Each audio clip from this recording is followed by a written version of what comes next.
Hi hello ಸ್ನೇಹಿತರೆ, ಎಲ್ರಿಗೂ welcome back to my channel. So guys, ಇವತ್ತು ನಾನು ಮಧ್ಯಕಾಲೀನ ಭಾರತ ಇತಿಹಾಸದಲ್ಲಿ 2ನೇ ಚಾಪ್ಟರ್ ದೆಹಲಿ ಸುಲ್ತಾನ್ ಬಗ್ಗೆ ನಾವು ಮಾತಾಡ್ತಾ ಹೋಗ್ತೀನಿ.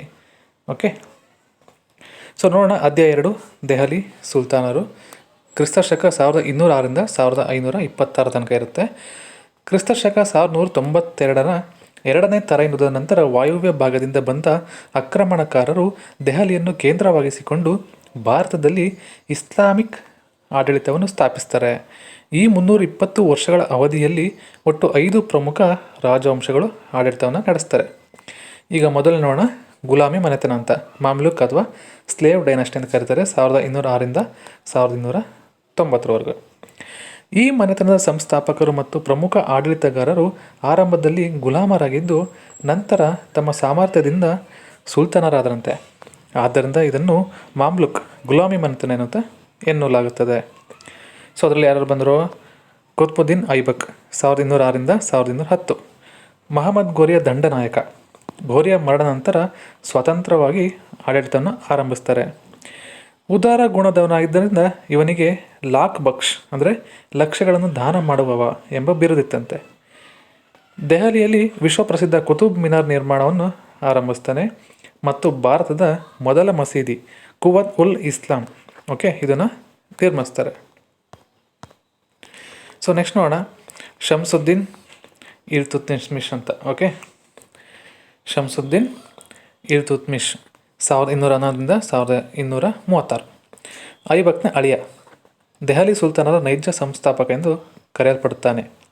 ಕುತುಬ್ ಮಿನಾರ್ ನಿರ್ಮಾಣವನ್ನು ಇವನು ಪೂರ್ಣಗೊಳಿಸ್ತಾನೆ.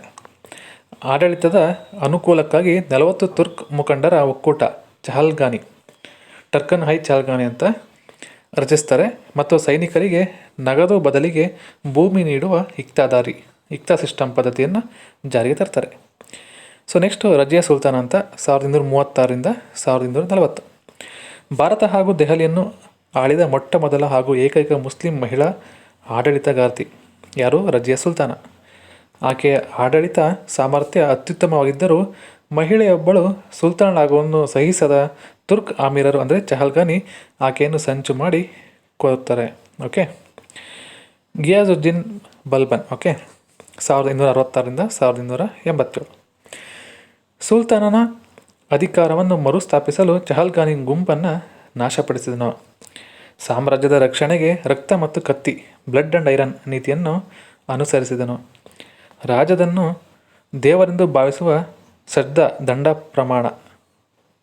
ದಂಡ ಪ್ರಣಾಮ ಮತ್ತು ಪೈಬೋಸ್ ಕಾಲುಗಳಿಗೆ ಮುದ್ದಿಡುವುದು ಆಚರಣೆಗಳನ್ನು ಹಾಗೂ ಪರ್ಷಿಯನ್ ಹಬ್ಬ ನವರೋಜ್ ಜಾರಿಗೆ ತಂದನು. ಸೊ ನೆಕ್ಸ್ಟ್ ನೋಡೋಣ, 2ನೇದು ಖಿಲ್ಜಿ ಮನೆತನ 1290ರಿಂದ 1320. ಜಲಾಲುದ್ದೀನ್ ಖಿಲ್ಜಿ ಈ ಮನೆತನವನ್ನು ಸ್ಥಾಪಿಸಿದರೂ ಇವನ ಅಳಿಯ ಮತ್ತು ತಡೆಯಿಲ್ಲದ ಆಕಾಂಕ್ಷಿ ಅಲಾವುದ್ದೀನ್ ಖಿಲ್ಜಿ ಪ್ರಮುಖ ಸುಲ್ತಾನನಾಗಿದ್ದನು. ಅಲಾವುದ್ದೀನ್ ಖಿಲ್ಜಿ ಬಗ್ಗೆ ನೋಡ್ತಾ ಹೋಗೋಣ. 1296ರಿಂದ 1316 ಮತ್ತು ಸುಧಾರಣೆಗಳು. ದಕ್ಷಿಣ ಭಾರತ ದಂಡಯಾತ್ರೆ. ದಕ್ಷಿಣ ಭಾರತದ ಮೇಲೆ ದಾಳಿ ಮಾಡಿದ ಮೊದಲ ದೆಹಲಿ ಸುಲ್ತಾನ್. ಇವನ ದಂಡನಾಯಕ ಮಾಲಿಕ್ ಕಾಪೂರ್ ದೇವಗಿರಿ, ವಾರಂಗಾಲ್, ದ್ವಾರಸಮುದ್ರ ಅಂದರೆ ಹೊಯ್ಸಳರು ಮತ್ತು ಮದುರೈ ಮೇಲೆ ದಾಳಿ ಮಾಡಿ ಅಪಾರ ಸಂಪತ್ತು ಸೂರೆಗೊಂಡನು. ಸೈನ್ಯ ಸುಧಾರಣೆಗಳು ಯಾವ ರೀತಿ ಮಾಡಿದ್ರು? ವಿಶಾಲ ಸೈನ್ಯಕ್ಕೆ ನಗದು ರೂಪದಲ್ಲಿ ವೇತನ ನೀಡಲು ಆರಂಭಿಸ್ತಾರೆ. ಸೈನಿಕರ ವಂಚನೆ ತಡೆಯಲು ದಾಗ್ ಕುದುರೆಗಳಿಗೆ ಕಾದ ಕಬ್ಬಿನಿಂದ ಮುದ್ರೆ ಒತ್ತುವುದು ಮತ್ತು ಚೇರ ಸೈನಿಕರ ಚಹರೆ ನಮೂದಿಸುವುದು ಪದ್ಧತಿಯನ್ನು ತರ್ತಾರೆ. ಮಾರುಕಟ್ಟೆ ನಿಯಂತ್ರಣ ಹೇಗಿತ್ತೋ ಸೈನಿಕರಿಗೆ ಕಡಿಮೆ ಖರ್ಚಿನಲ್ಲಿ ಸಾಮಗ್ರಿಗಳು ಸಿಗುವಂತೆ ನಿಗದಿತ ಬೆಲೆ ಪಟ್ಟಿ ಪ್ರೈಸ್ ಕಂಟ್ರೋಲನ್ನು ಜಾರಿಗೆ ತರ್ತಾರೆ.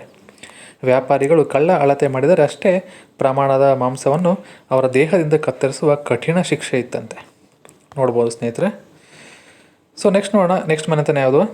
ತುಘಲಕ್ ಮನೆತನ 1320ರಿಂದ 1414. ಗಿಯಾಸುದ್ದೀನ್ ತುಘಲಕ್ ಸ್ಥಾಪಿಸಿದ ಈ ಮನೆತನದಲ್ಲಿ 2 ಪ್ರಮುಖ ದೊರೆಗಳಿದ್ದಾರೆ. ಯಾರ್ಯಾರು? ಮಹಮ್ಮದ್ ಬಿನ್ ತುಘಲಕ್ 1325ರಿಂದ 1351. ಅತ್ಯಂತ ಸುಶಿಕ್ಷಿತ ಹಾಗೂ ಪಂಡಿತ ಸುಲ್ತಾನ್. ಆದರೆ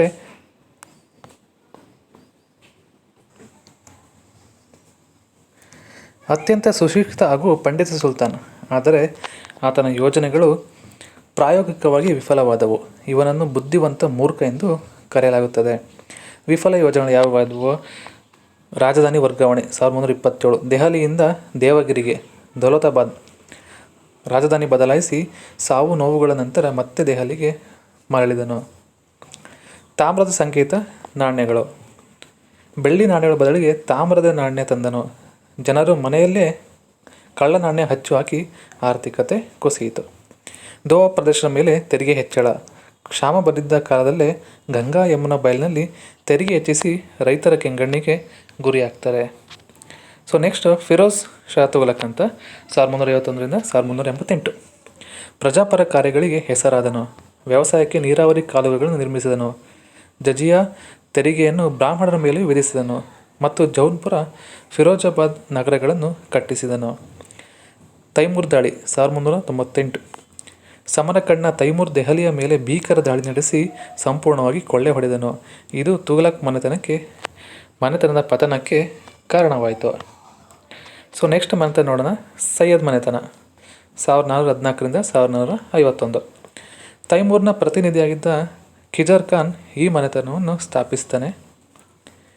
ಇವರು ತಮ್ಮನ್ನು ಪ್ರವಾದಿ ಮುಹಮ್ಮದರ ವಂಶಸ್ಥರು ಎಂದು ಕರೆದುಕೊಂಡನು. ಇದು ತೀರಾ ಸಣ್ಣ ರಾಜವಂಶವಾಗಿದ್ದು ಗಮನಾರ್ಹ ಸಾಧನೆಗಳೇನೂ ಇರಲಿಲ್ಲ. ಸೊ ನೆಕ್ಸ್ಟ್ ಲೋಧಿ ಮನೆತನ 1451 1526. ದೆಹಲಿಯನ್ನು ಆಳಿದ ಏಕೈಕ ಅಫ್ಘಾನ್ ಮೂಲದ ರಾಜವಂಶ. ಬಹ್ಲೋಲ್ ಲೋಧಿ ಈ ಮನೆತನದ ಸಂಸ್ಥಾಪಕ ಆಗಿರ್ತಾರೆ. ಸಿಕಂದರ್ ಲೋಧಿ ಆಗ್ರಾ ನಗರವನ್ನು ನಿರ್ಮಿಸಿ ಅದನ್ನು ತನ್ನ ರಾಜಧಾನಿಯಾಗಿ ಮಾಡಿಕೊಳ್ತಾರೆ. ಇಬ್ರಾಹಿಂ ಲೋಧಿ 1517 1526.